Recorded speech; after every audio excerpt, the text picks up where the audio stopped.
오늘 우리가 읽은 성경 말씀은 사도 베드로가 영적 성장에 대해서 권면하는 말씀입니다.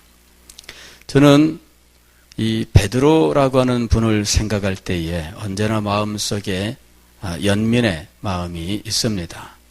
물론 그분은 제가 도저히 따를 수 없는 아주 영광스러운 지위에 있는 분입니다. 그러나 그분이 한때 예수 그리스도의 수제자에서 배신자가 되는 이런 일들을 경험했던 사실을 볼 때에 예수님을 그렇게 사랑하고 예수님을 그렇게 따르던 사람이 어떻게 일시에 배신자가 될 수 있는지, 그런 일들을 보면서 늘 안타까움을 금할 수가 없었던 것이죠. 물론 예수님께서 베드로를 다시 회복시키셔서 요나의 아들 시몬아, 네가 나를 사랑하느냐? 주여, 제가 주를 사랑하는 줄 주님께서 아십니다. 내 어린 양을 먹이라. 주님께서 베드로를 회복시키시고 그에게 교회의 지도자로서 충성할 수 있는 길을 열어주셨습니다.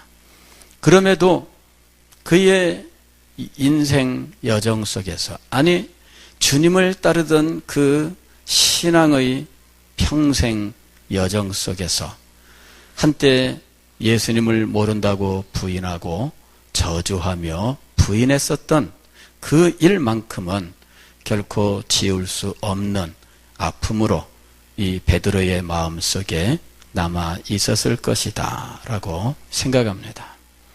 그것은 오늘날 저도 마찬가지입니다. 우리들도 다 마찬가지 아니겠습니까? 우리들도 신앙의 실패한 경험들이 아마 있을 겁니다. 우리도 주님 외면하고 살아왔었던 삶이 있을 겁니다. 누구한테 드러내놓고 말은 못하지만, 그러나 우리들 삶에도 소위 말하는 흑역사가 있다는 것입니다. 캄캄하고 그 어두움 속에 숨어있는 우리만의 일들이 있어요. 그 어둠 속에서 우리는 주님을 배반했고, 그 어둠 속에서 우리는 주님의 뜻을 저버렸고, 그 어둠 속에서는 자신의 쾌락을 추구했어요. 밝은 곳에 나와서는 주님 사랑합니다, 교회를 사랑합니다, 충성합니다 이야기하지만, 그러나 어둠 속에서는 이런 거 다 부인하면서 사는 거잖아요. 그런 순간들이 우리의 생애 속에는 있지 않느냐 하는 거예요.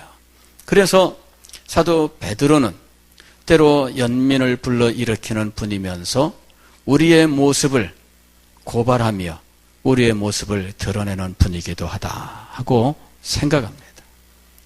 이분이 후에 교회의 지도자로서 많은 세월을 지낸 후에 베드로 전서와 베드로 후서를 쓰게 되었는데, 베드로 전서와 베드로 후서에 빠지지 않고 등장하는 하나의 주제가 있다면 그것은 영적인 성장에 대한 권면입니다. 오늘 우리가 읽은 이 성경 말씀은 베드로 전서에서 베드로가 성도들에게 영적 성장을 권면하는 말씀입니다. 1장 끝에서 베드로는 우리가 거듭난 것은 썩어질 것으로 된 것이 아니라 썩지 않고 영원히 살아있는 하나님의 말씀으로 말미암아 거듭나게 되었다라고 이야기합니다. 즉 우리는 거듭난 사람들이다 이렇게 이야기를 해요. 이것은 영적 출생을 가리키는 것입니다. 우리가 육신으로 탄생하는 것이 첫 번째 출생이라면 영적으로 탄생하는 것은 두 번째 출생입니다. 이것을 중생, 다시남 혹은 거듭남이라고 말씀하는 거죠. 이 거듭남은 물론 성령의 역사이지만 성령께서 한 사람의 죽은 영혼을 살리실 때 사용하시는 도구가 있는데 그것은 말씀이에요. 하나님의 말씀을 통해서 성령은 우리에게 복음의 진리를 깨닫게 하시면서 우리의 영혼을 다시 살리시는 거예요. 그런데 육신의 출생도 마찬가지이지만 출생은 했는데 성장하지 않는다면 이것만큼 불행한 것은 없습니다.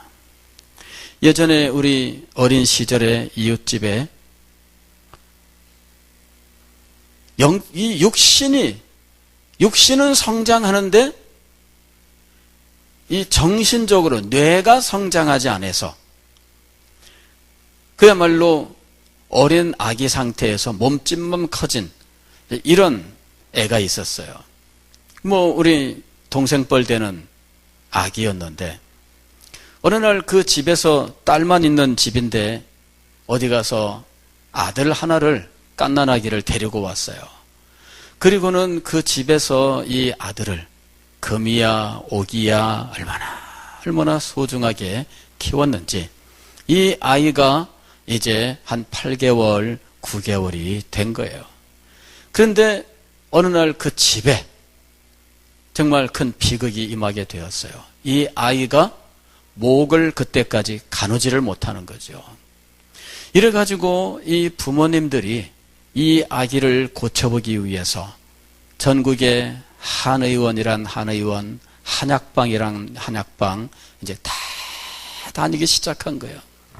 그 당시에는 한약방이 많았잖아요. 그 지방의 한약방들 소문나면 전국에서 그 약을 지으러 많이들 갔어요. 마산에 어느 한약방이 유명하다더라 쫓아가요. 어디에 한약방이 좋다더라 그러면 쫓아가요. 이래가지고 이 부모들은 그저 이 아기를 안고 사방으로 고친다고 돌아다녔는데 결국은 못 고쳤어요. 그리고 이런저런 소문이 나기를 그 아이가 아주 이쁘고 똘똘한 아이였는데 어느 날 집에서 부부싸움이 있었다는 거예요.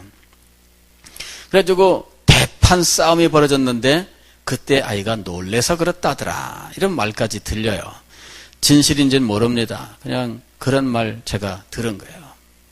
그래 다들 아이고야 그 애기 그렇게 이쁘다고 자랑하고 그 애기 그렇게 사랑하고 아끼던데 어떻게 그런 비극이 벌어졌냐. 부부가 싸우니까요. 애들한테 직접적으로 비극이 미치는데 애한테 미친 이 불행은요. 부모에게도 불행이야. 이래가지고 이 부모가 그 죄책감 때문인지 아이에 대한 사랑 때문인지 하여튼 이 아이를 붙들고 정말 눈물 흘려가면서 고생을 많이 했어요. 결국은 그 상태에서 아이는 몸집만 커졌다가 16살 때 죽었다는 이야기예요. 저는 평생 그 기억을 가지고 있습니다. 정말 큰 비극이다. 그러면서 성장해야 하는 순간에 성장하지 못할 때, 또 성장해야 되는 부분에서 성장하지 못할 때 얼마나 큰 비극이 찾아오는지 늘 마음에 두려움이 있어요. 아이를 셋을 낳아 키우면서 임신 중에 있을 때 걱정이 그거야.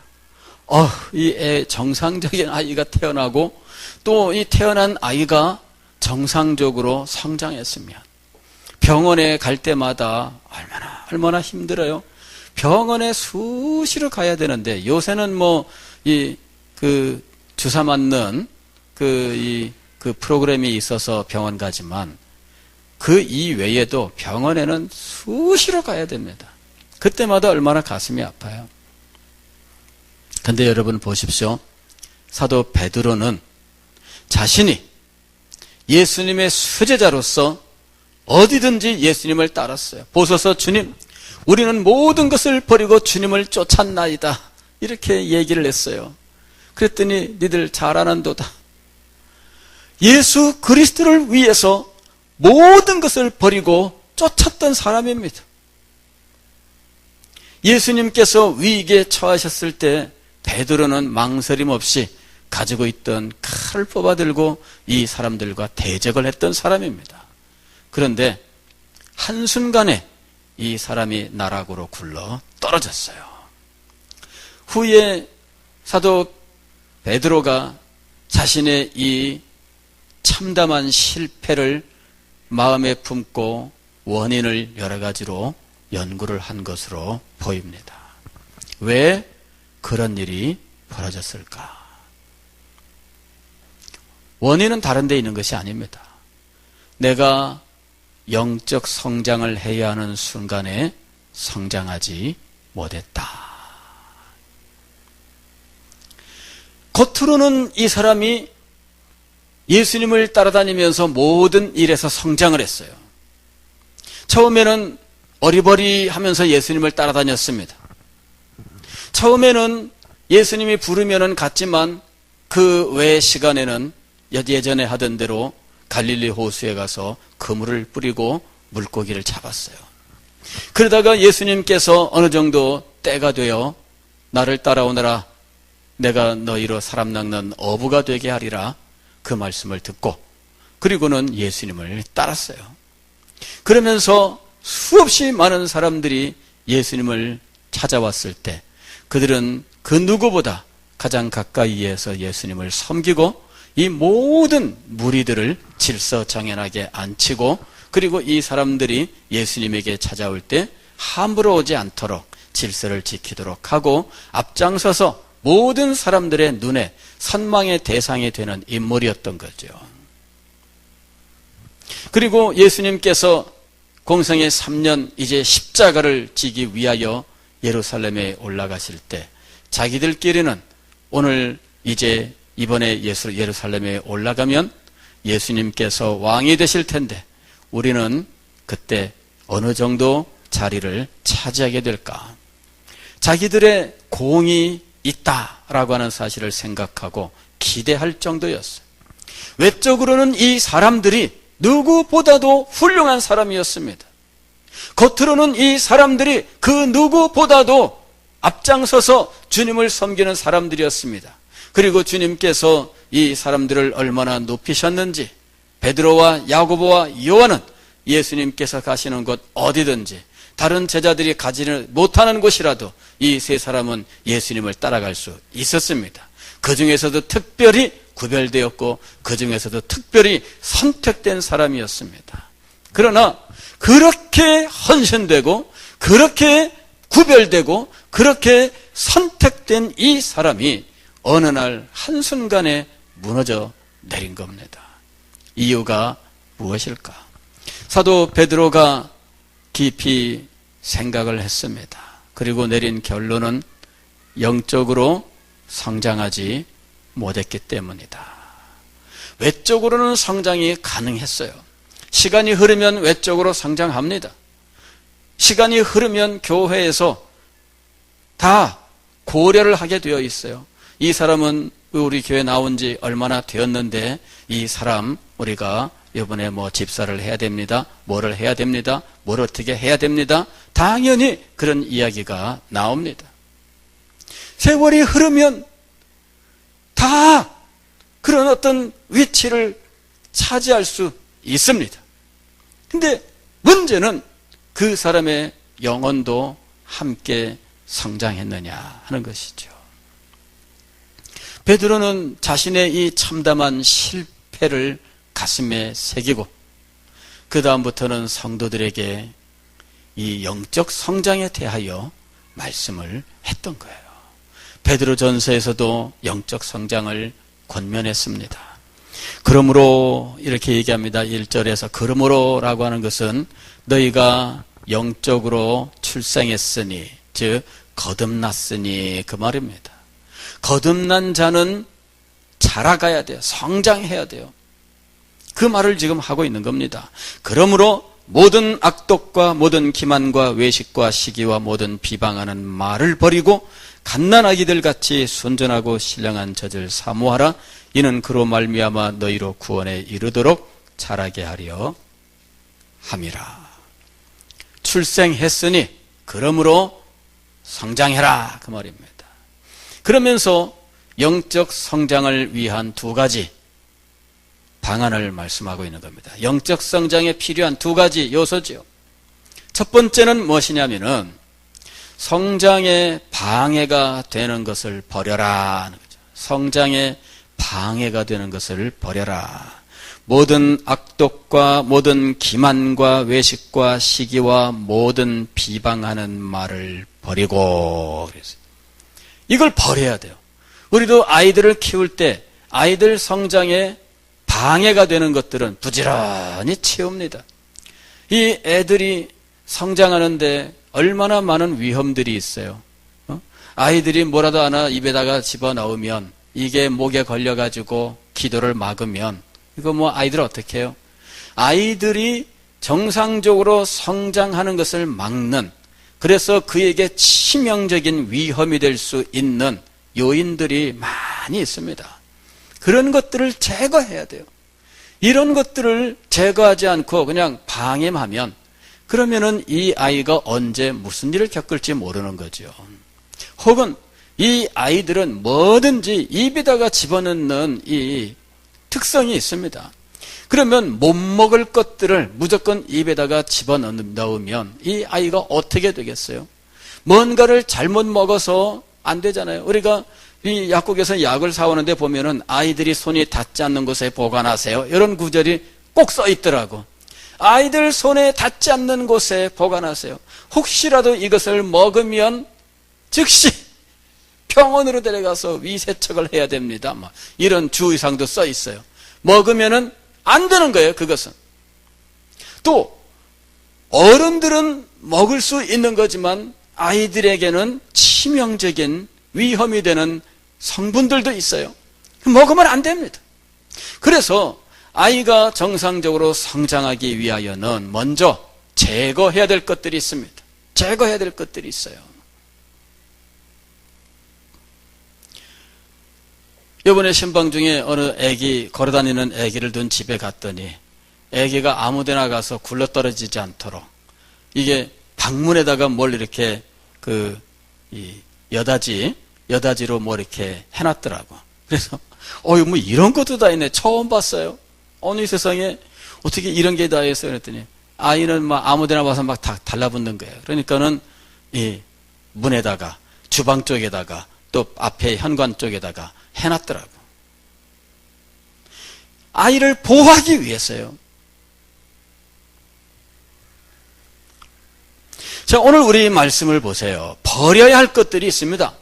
영적으로 성장하지 못하게 만드는 해로운 것들이 있습니다.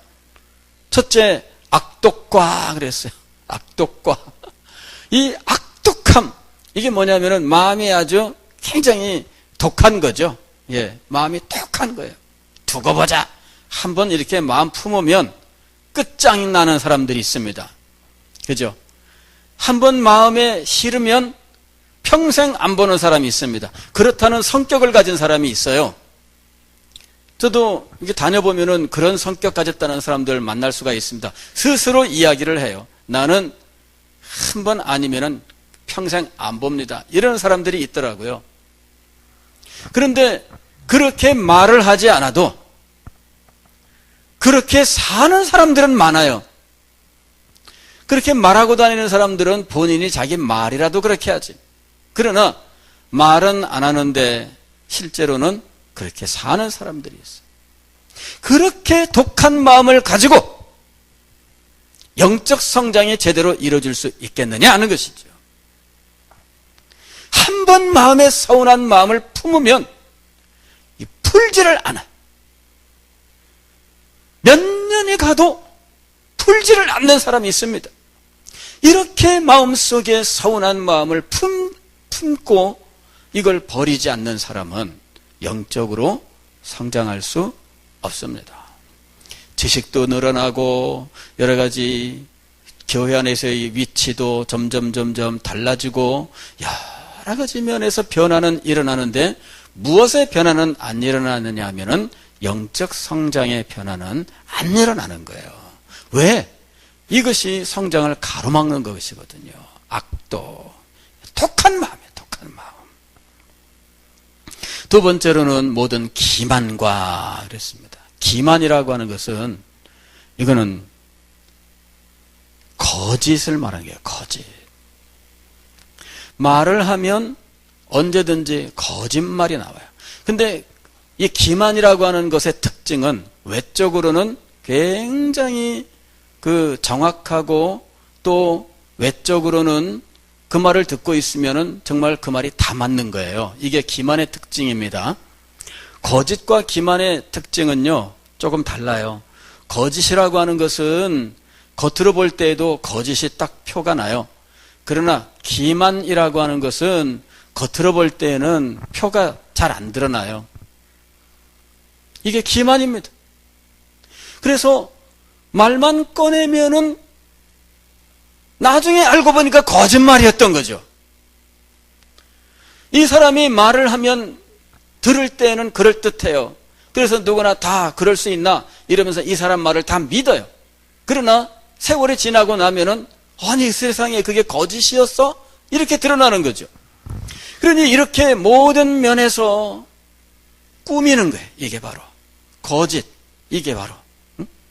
이래서 거짓으로 철저하게 자기를 이렇게 꾸미는 것이 기만입니다. 이런 사람은 아무리 많은 세월이 흘러도 영적인 성장이 일어나지 않아요. 왜냐하면 이것이 성장을 해치는 독약과 같은 것이기 때문이죠. 우리의 인격 속에 이런 독한 마음을 가지고 있다든지 아니면은 말을 하면은 무조건 자기를 이롭게 하기 위하여 무슨 말을 하든 자기를 이롭게 말하는 사람이 있습니다. 변명을 잘하고요. 그 다음에 변명하는 말을 들으면 언제든지 교묘해요.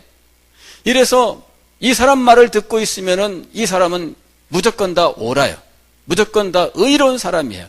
그 사람 말만 들으면 이 사람이 최고의 사람이에요.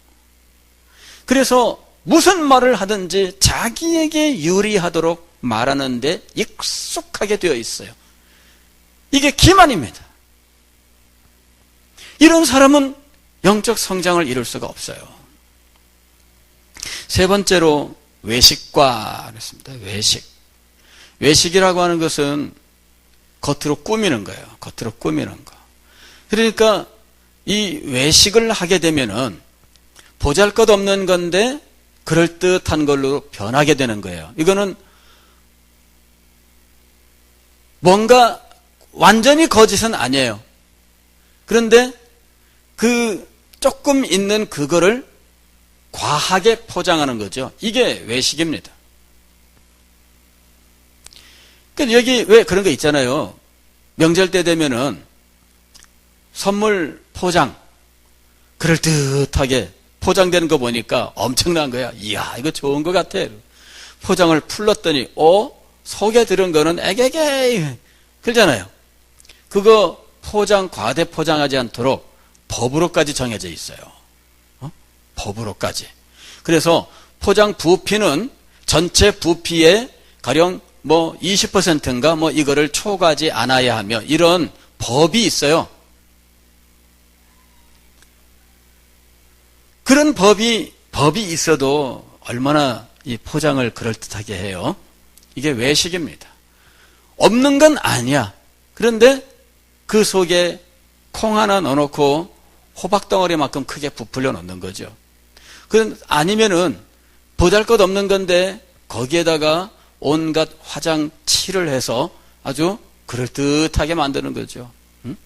저는 화장을 다 지웠을 때의 얼굴, 참 남들이 볼 때 평범하다 이렇게 보이는 분이 화장 전문가가 나타나서 착 하는데요. 1시간 만에 사람이 달라지는 거 있죠. 그런 거 여러분 TV에서 제가 그런 프로그램을 봤어요. 해주는 걸. 그랬더니 사람이 변하더라고. 근본적으로 변하더라고. 완전히. 그래서 이 화장이란 게 기가 막히구나. 눈이 작은 사람 눈 크게 보이게 하려면요. 눈에다가 화장을 해주는 거야. 이렇게 해주면 되고요. 하면서 그 색깔을 여기를 좀 어둡게 해주고요. 어떻게 해주고요. 이렇게 설명해 주는데 저는 원체 그런 걸 모르니까 아무리 들어도 기억나는 건 하나도 없습니다. 근데 한 가지 아는 거는 화장하면 변하는구나. 그걸 알았어요. 그게 뭐예요? 외식입니다. 이게 외식이에요. 그 다음에 시기. 이것도 독약이에요. 시기도. 이걸 먹고 나면 안 커요. 영적으로 안 커요. 시기는 남이 나보다 잘 되는 거 못 견디는 게 시기죠. 이 시기심에 빠지면요, 순결한 마음으로 충성을 못합니다. 경쟁적으로 율법적으로 하게 돼 있어요. 시기심에 빠지면. 저 사람이 저걸 한다고 나라고 못할 소냐? 이러면서 자기도 흉내내는 거죠. 이 시기심에 빠지면은 그 속에 진실이 사라져요. 시기심에 빠져서 흉내내기 시작하면 이 사람은 그 속에 참된 믿음이 사라져요. 그래서 성장할 수가 없는 거예요. 그 다음에 다섯 번째로 사도가 말씀하는 것은 비방하는 말입니다. 이 말이라고 하는 것이 얼마나 영적 성장에 도움이 되기도 하지만 치명적인 독약이 되기도 하는지. 말을 잘 사용하면 성장해요. 그러나 말을 제대로 사용하지 못하면 독약을 먹는 거예요. 제대로 사용하지 못하는 경우는 비방하는 말이죠. 즉 누구를 욕하고 누구를 깎아내리고 누구에 대해서 늘 원망하고 불평하고 하는 이런 모든 말들, 이게 바로 비방하는 말입니다. 사실은 이 말 때문에 신앙 성장하지 못하는 사람들이 정말 많아요. 그리고 말 때문에 사명을 감당하지 못하고 오히려 무너지는 사람들이 너무나 많아요. 그래서 우리는 이 말을 조심해야 돼요. 누구를 욕하고 누구를 비방하고 하는 이런 일들. 우리가 하는 말이 비방하는 말에 해당한다고 전혀 생각하지 못합니다. 우리는 정확하게 어떤 일들을 보고 분석할 뿐이라고 생각하는 거죠. 그래서 교회에 어떤 일이 벌어지면 말이 많아져요. 분석하는 말이 많아져요. 저랬을 거야, 이랬을 거야, 저랬을 거야. 누구는 이렇게 했을 거고 누구는 말을 이렇게 했는데 하면서 온갖 말로 계속해서 그 일어난 일 계속해서 여기서 또 말하고 저기서 또 말하고 계속해서 이게 말을 만들어내가요. 그리고 그런 것들이 비방이라고 생각을 안 해요. 그런 말을 하는 동안에 자기의 마음과 영혼이 지저분해지고 더러워진다는 걸 생각하지 않아요. 그런 말을 하는 동안에 자기 속에 있는 이 믿음이 점점 깎여서 없어져 가고 있다는 것을 생각지 못해요. 그런 말을 하는 동안에 자기의 영적 성장이 치명적인 독약으로 지금 무너지고 있다는 것을 생각지 못해요. 여러분, 말을 삼가해야 돼요. 그런 말들을 해서 도움되는 경우가 있는가? 자기 자신의 영혼에도 도움이 되질 않고 듣는 다른 사람의 마음에도 도움이 되지 않고 그 교회 안에도 도움이 되지 않아요. 일단 우리는 이 말을 제대로 사용할 줄 알게 되면 이 사람은 정말 큰 인물이 될 수 있어요. 사랑하는 성도 여러분, 오늘 우리는 영적 성장에 치명적인 독약이 되는 것들에 대해서 먼저 생각했습니다. 영적 성장에 도움되는 적극적인 요소들이 있죠. 이거는 먹어야 돼. 근데 이 부분들에 대해서는 다음 주에 말씀을 드리겠습니다. 오늘은 우리가 이걸 생각해야 돼요.